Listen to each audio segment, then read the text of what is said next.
All right, good Tuesday morning, and welcome back to another episode of Off the Desk. I'm Julia O'Keefe. And I'm Chris Bazakis. Yeah, good morning. Today's it's Tuesday. It's Tuesday. Yeah. I know I almost said Monday, but I mean it's your Monday. Yes. I worked yesterday, so I don't know why I almost said Monday, but happy Monday, Chris. Thank you. Thank you. It's a cold Tuesday, but like not that cold compared to yesterday. It's like a average winter morning. Yeah, it's okay. Out there right now. But we do have some snow on the way. Yeah, a little bit of light snow coming in for this afternoon and evening. We did issue a weather alert, not because like the amount of snow. It's overall going to be pretty light, like 1 to 3 inches, but it's more the timing that it could be slippery going into the evening commute for today. So if you're traveling home from work this evening, or maybe you're going out, 6, 7, 8, 9 p.m., that kind of time frame, there will be some light snow falling. And it's enough that the roads could get a little slippery in spots. Yeah. 1 to 3 inches sounds like nothing now. I mean, we are. Yeah, now it sounds like nothing. But with temperatures that are out there, like, especially this evening when it's falling snow, it's like in the 20s. It's not going to take a lot for it to stick on some of the roads. Yeah. So that's why we're just kind of giving a heads up. Drive for safe. Some slippery travel. Yeah. Understand that there'll be a lot of people out there. You're good. So be careful. And the city of Springfield, we got a story yesterday and this morning that the parking ban was finally lifted after 2 weeks since.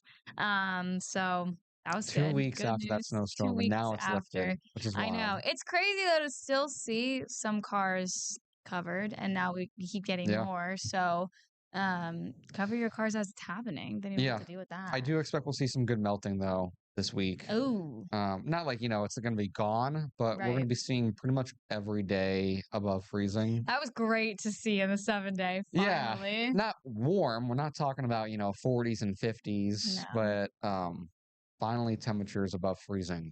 Mid, even some upper 30s some days, and nighttime temperatures above 0. Look at that. Yeah. This is what it's become. I've never been happier to see 17 degrees this morning. But we'll take it. It goes to show you how cold this winter's been. Yeah, really cold. And yesterday broke the record for the I sent that email this morning. Yeah. Yesterday morning we broke the daily low temperature record for February 9th, which was -6 back in 1967. Wow. And we got down -10 yesterday morning. Oh, so we smashed it. We smashed we the beat it by a record. couple degrees for sure. Wow, so it was a cold one. That's impressive, and that's happened a couple times this winter. Yeah. And then snowfall wise, we're on pace to end average. Okay. Yeah, we're right around 38 inches on the season, and our average is 49. Oh, so still got some ways to go. Yeah, it seems like we've had a lot of snow. Honestly, though, if it wasn't for that big snowstorm, we wouldn't really have a lot. Yeah, it would be below average. And it seems like there's been a lot of snow this winter, I think, because just how cold it's been. So the snow has been just like on the ground. It's not melting. So we've had a good amount of this winter with snow on the ground at least, even if it's just a little bit. Yeah. So. Well, we'll bundle up. We'll get the shovels handy for maybe tonight into tomorrow. And everyone drive safe out there if you run into some snow on the roads. But since it's your Monday and it's still early enough in the week, we can do a weekend recap and kind of look back towards the Super Bowl as well. I know we're talking a lot about it leading up to it. And yesterday, unfortunately, it did not go our way. But alas, it was, that's all I really have to say. Yeah, I'll be honest with you. I was nervous going to the Super Bowl because, not to say the Patriots weren't going to win. Like, I could see them winning, but they're a young team, and the Seahawks they're a great team. I'm not necessarily. I don't think Sam Darnold was the reason they got there. I think their defense is insane, and they have one of the best running backs in the league, Kenneth Walker. Yeah, who won MVP. He was insane. He had an insane game. That's how you win the Super Bowl. Because honestly, and I was saying this, the Seahawks didn't even play that well, to be honest. Like, they didn't. I think if the Patriots really wanted to, they could have won that game. And honestly, whoever could have played them, they could have beat them. Like, I mean, Sam Darnold wasn't having the best game of his life. It was really, I think, their defense that saved them. And our defense honestly saved us from getting absolutely destroyed. I mean, Christian Gonzalez had the game of his life. I mean, he would have been Super Bowl MVP if we won. he literally saved them from getting 3 more touchdowns. Like there was the potential there that they could have put up like 50 on us if they wanted to. Yeah. Our offense though was atrocious. Drake May had no time to get the ball off. They averaged he had 2 seconds. It goes just to show you how good Seattle's defense was. Yeah. Yeah, I mean, and then you had Drake May, I think, and there's a lot of speculation, played the game injured. We knew he had the shoulder injury. Right. And there was some mention that he got some help from some doctors beforehand to like kind of numb his arm a bit to like keep him through the pain. Yeah. So I think he went out there, he played through, an injury. Where was Stephon Diggs and Kayshon Boutte? They were nowhere to be found. I don't even remember hearing Boutte over the announcer. Boutte, I don't think did absolutely anything. Stephon Diggs had that one play, which didn't help us at all, really, because right after we threw the interception. Yeah. Yeah, that was. Yeah, it was and our offensive line was not good. They collapsed every single time. It was tough to watch at some points. It was a bummer after a season like they had, but yeah, I did have some hope, when they got the touchdown and then they were running down the field. I was like, if we can get another touchdown here, we might be in this game. But then the interception happened, and I was like, that's it. Yeah. So, part of me was thinking, and I was like, what are the odds no one scores a touchdown in the beginning? Like, I don't know statistics on when or if that's ever happened in the Super Bowl. But it almost happened when the Patriots actually played the Rams years back. Okay. Yeah, the final score of that was 13. I forget, but there was almost all field goals until the last 5 minutes of the fourth quarter. I think the Patriots pulled away with a touchdown. Wow. But yeah, that almost went down as a game with literally no touchdowns. There's nothing. And then everything happened at once. And then I fell asleep on the couch. I'm not going to lie. But yeah, a sad end to a good season. I mean, the Patriots making the Super Bowl just alone was amazing. Yes, exactly. I mean, from a team that has been awful the past few seasons. And like, honestly, we thought it was going to be a long, long time till we saw anything like this. Like they were 4-13 last year. Right. And this is Drake May's second year in the league. Yeah. And like he was an MVP runner and goes to the Super Bowl. So, and our team is young. And if we can keep everyone healthy, pick up some good players in the draft, or I mean, I know there's some speculation of us getting some big names in the offseason, like AJ Brown from the Eagles would be huge. Yeah, I think the Patriots could definitely be back for at least a playoff contention, next year. We'll have to see.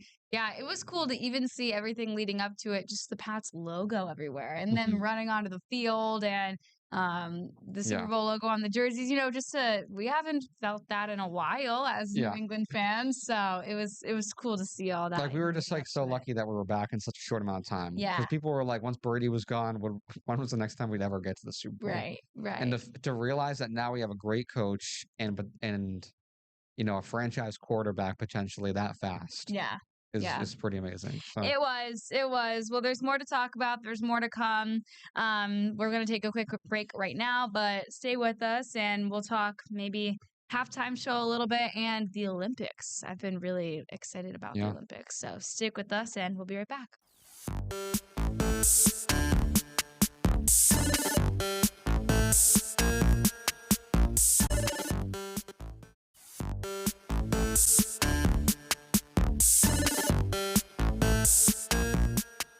All right, welcome back to Off the Desk. I'm Julia O'Keefe. I'm Chris Basakis. Yes, it's Weather Tuesday. We'll take it. Yeah, so we talked football, we talked the game. Of course, the commercials were also on the spotlight. Did you have any commercials? I don't know. We didn't talk about I like the Dunkin' one. The Dunkin' one, yeah. I don't remember. I looked up. They officially named the top 3 of them. The Budweiser one was. Budweiser was number 1. Yeah. This year. Lay's, I love that one. That was my favorite. I have to watch some of these with the dog, just because I love golden retrievers. All of them. And the Pepsi one was up there in the top 3 too, which was kind of funny because it was a polar bear trying Pepsi, and the polar bear is Coca-Cola's mascot. So wow, a little bit of a rivalry there. And they did a take on In this ad, they did a take on the Coldplay concert cheating scandal. Do you remember that? And they Yes. the polar bears reenacted that. They got caught, and then they were both drinking Pepsi. I don't know. It was silly. It was funny. So those are technically the top 3. I forget where I found that information. I should attribute that, but those are the top 3. The Budweiser one was good. They always have good commercials. Yeah, the Dunkin' one was good though, with all the celebrities in it. Yeah, it was funny. Yeah, it was funny. They always have some good ones. It's all like the Boston guys. Yeah. Yeah, so that was awesome. Then the halftime show. So Nick and I talked a lot about the halftime show yesterday. I know you said you watched it. You watched it today. I just watched it this morning. I honestly didn't watch it. I was at a buddy's house, and during halftime, we just kind of more played games. Yeah, makes sense. But I found something today that had the rankings. Of course, now this isn't going to load. Oh yeah, the most viewed Super Bowl halftime shows ever, and this one actually came out on top with 134.5 million views. Yeah, and it doesn't surprise me because Bad Bunny, I think, is more of a global artist. name. Yeah, like, I'm sure so many different countries tuned in for that. Like, you have all the Hispanic countries. Like, I don't know. And Spanish is one of the top speaking languages in the world, so it makes sense that people from around the world probably tuned in. Absolutely, I think it does for sure. I mean, even on YouTube, when I watched it this morning, there was 61 million views on it. That's crazy. Yeah. So, wow. Yeah, no, it definitely goes to show the global name for sure. I honestly didn't know anything he was saying. I don't speak Spanish, but I mean, it was catchy. Yeah. It was, Yeah, I know. I only know a few of the songs that, like, the popular ones that I would hear out or something, but I don't really listen to his I was music. shocked seeing Lady Gaga. Yeah, that was a surprise. Like, whoa. That was a surprise. She did like a salsa rendition of Die with a Smile. I love that song. It was good. Yeah. So after Bad Bunny, Kendrick Lamar is the next most watched, which was last year, 133.5 million. So still, Bad Bunny was a whole another million people more. Yeah, almost 2 million. Which is wild. Then in number 3, Michael Jackson with 133.4 million views. That's from 1993. That's huge for back then. Yeah, I was gonna say that makes sense to me until you think of the year, and then it's like, whoa, like that many people watching back then when you literally just needed a TV and all those things to watch it. Like, it's crazy. Then it was Rihanna. I love Rihanna's. 2023, 121 million. That's a huge gap compared to the other ones, I guess, to go from 133.4 to 121. But that was awesome. And I think that makes you see that there's a difference when it comes to like people that are known globally and kind of more at home. Like, obviously, I know Rihanna's known, but like you're talking about big names like Michael Jackson and Kendrick Lamar, who's the best like one of the most famous rappers out there. Yeah, like, I don't know. It's just the way I kind of look at it. Out too. That's right. I forgot about that. Then Katy Perry, I'll never forget this halftime show with the dancing sharks. That became a huge meme after. And everyone was dressing up as those sharks. That was 118.5. Then it was Lady Gaga, which I guess I didn't realize it was 2017 was a while ago now that I think about it, but not too long ago was Lady Gaga. Then Coldplay. I remember Coldplay. Yeah, that was a good halftime show. I remember that too. Was that also the same year, or was it the year before the Red Hot Chili Peppers were also there? That was around there. I think it was around the same time. Okay, yeah. That was a good one too. Yeah, and then Bruno Mars is in here. So yeah, it kind of goes down. One of the least watched ones was The Weeknd. He had like 80 million. Was it 2020? We were talking about that yesterday too. He didn't even hit 100 million views. I think it was like 86 million or something like that. Yeah, no, I remember that. There wasn't a ton of singing. He also like wasn't out there that much. No, there was so many complaints that like people at the stadium didn't even like see him. Didn't see him. He was like in like those shiny tunnels. You remember?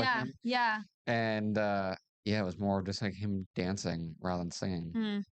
Interesting. I remember that's what we said about Beyonce's. Beyonce's is one of the most popular of all times, but I remember that was a lot of dancing too. But although she is like, she's known for that. She's a huge dancer. Yeah.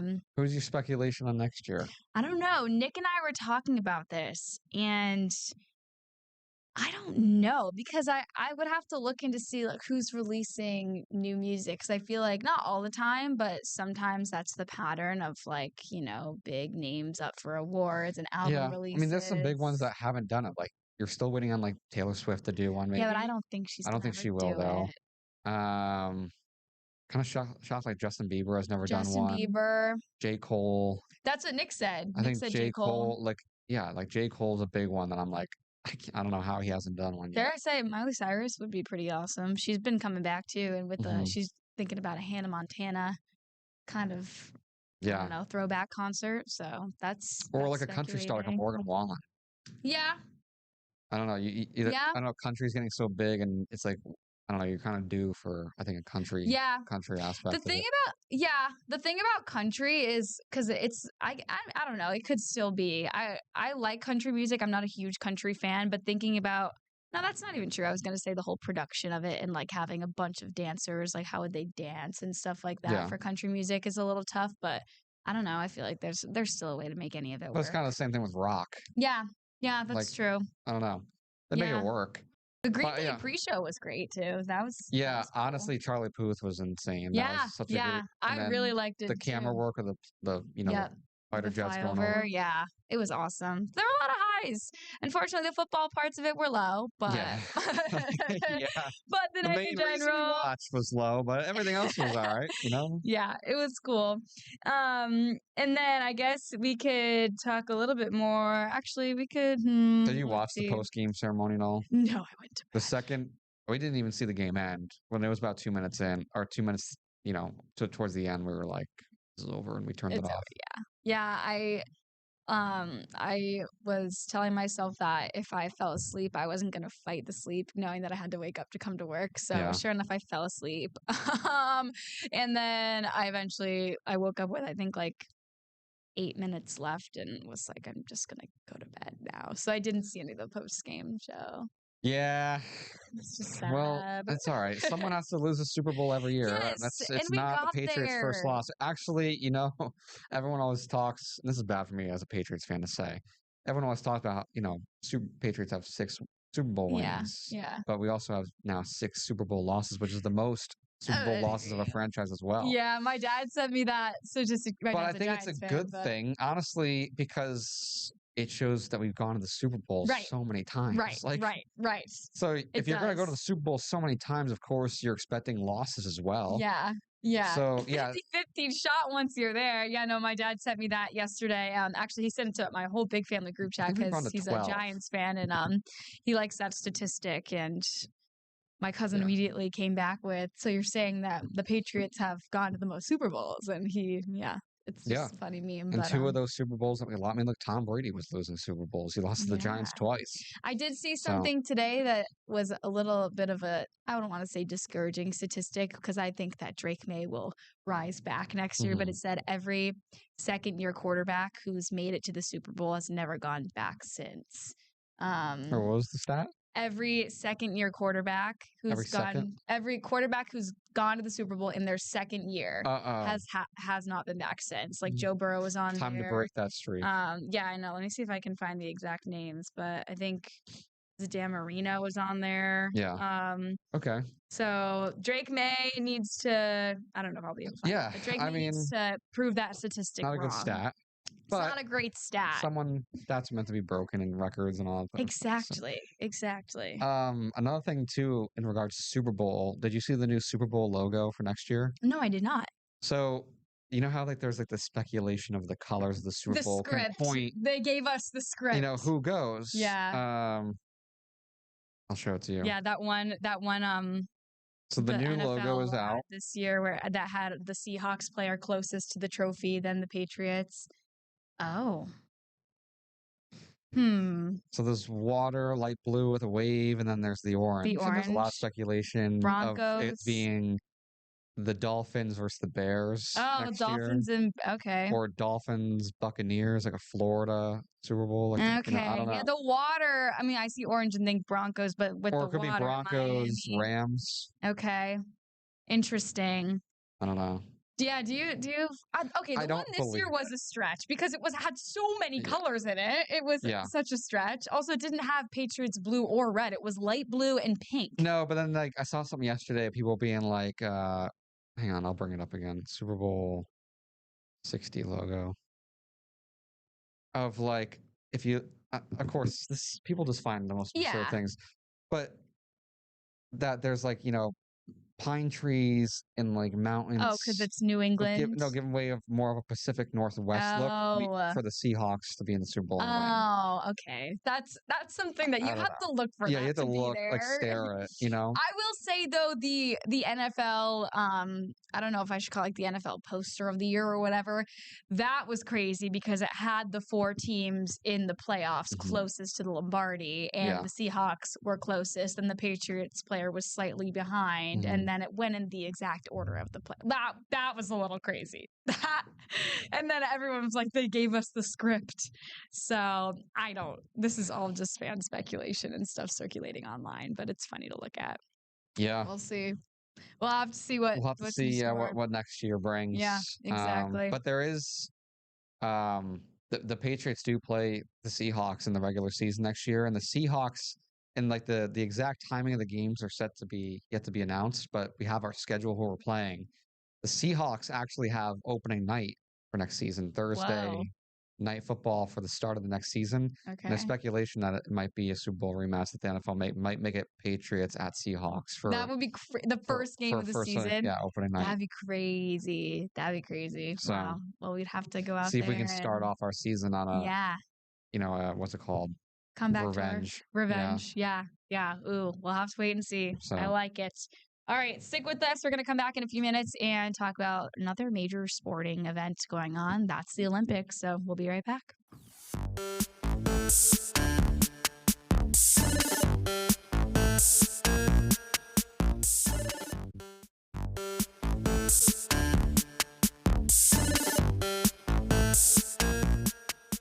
All right, welcome back to Off the Desk on this Tuesday morning. I'm Juliette O'Keefe. And I'm Chris Bazakis. Talked a lot about the Super Bowl, but we'll continue our sports talk, I guess. Yes, we are.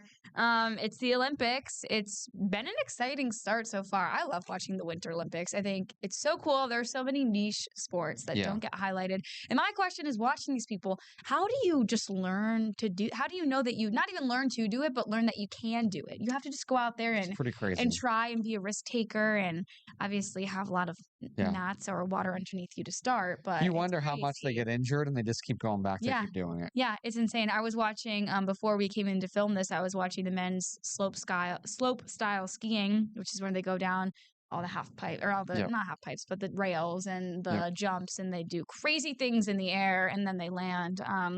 Which our USA got silver in that. When I stopped watching it, they thought he was going to get the bronze, so he ended up coming out with silver, which is cool. That's great. Yes. Right now, for the medal count, the medal count's tough because it's like, do you go by total medals or gold? It goes by gold medals to win who's in the lead. Right now, Norway is with 5 gold medals. They just won the slopestyle skiing. Then Switzerland's in second with 3 gold medals. Italy's with 2. Then Japan's also, well, actually, Italy, Japan, and Sweden, and the U.S. and Germany are all tied in 3rd place right now with 2 gold medals. But for total medals, Italy in their home country, in the host country, they are ahead with 10 total medals. Wow. So only 2 gold, but 10 total. Norway's at 9. Switzerland's at 5, Japan's at 7, US is only at 4, and those 2 came from freestyle skiing and the cross-country skiing this morning. And then we got the skating medals too, or the team skating, and then Breezy Johnson got gold in alpine skiing, and that is what Lindsey Vonn did not compete in after she fell.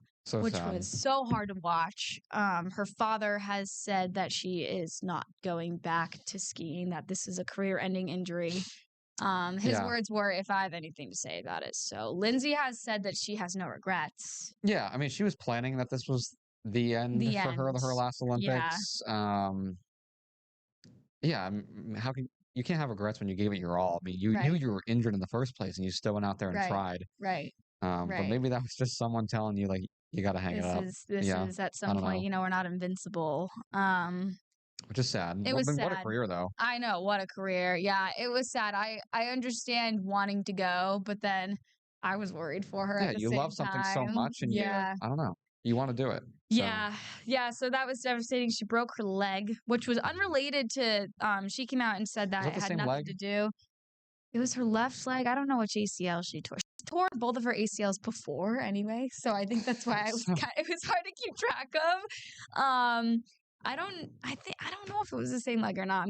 I'm not gonna say it because I think I'll be wrong. But she did break her leg and has Sounds to have terrible. I honestly hope it's the same leg that the ACL's on, because like otherwise, both your legs are just shot. Right. Until like after recovery. Yeah, and for surgery purposes as well. But yeah, just devastating. Hard to watch for sure, but again, amazing career there, and there's still lots to come. The U.S. plays Canada women's hockey next, which we had a reporter from Next Star this morning tell us that the gold has only ever come down to U.S. versus Canada. So a rivalry there, and we'll have to see what happens. But I think it was a 5-0 win over Sweden that the hockey team had yesterday. Okay. So big win there, and there's lots to come. Lots to come. I like watching the snowboarding. If you could compete in any of them, which would it be? You were invincible. I'm a big skier, so I like skiing. I would do speed, like the speed skiing, like when they're just really fast. Yeah, what Lindsey downhill. downhill skiing. Same. Or bobsledding. Bobsledding. I think really it just looks so fun. Like I just want to go on that sled and just like go as fast as I can down the ice. It's cool. It's cool. I would say downhill skiing too, but there's so many and a lot of exciting action to come that I'm sure we'll be talking about all week. So that's all the time that we have today. But thanks for being with us for Off the Desk, and we'll be back same time, same place tomorrow. Have a good one.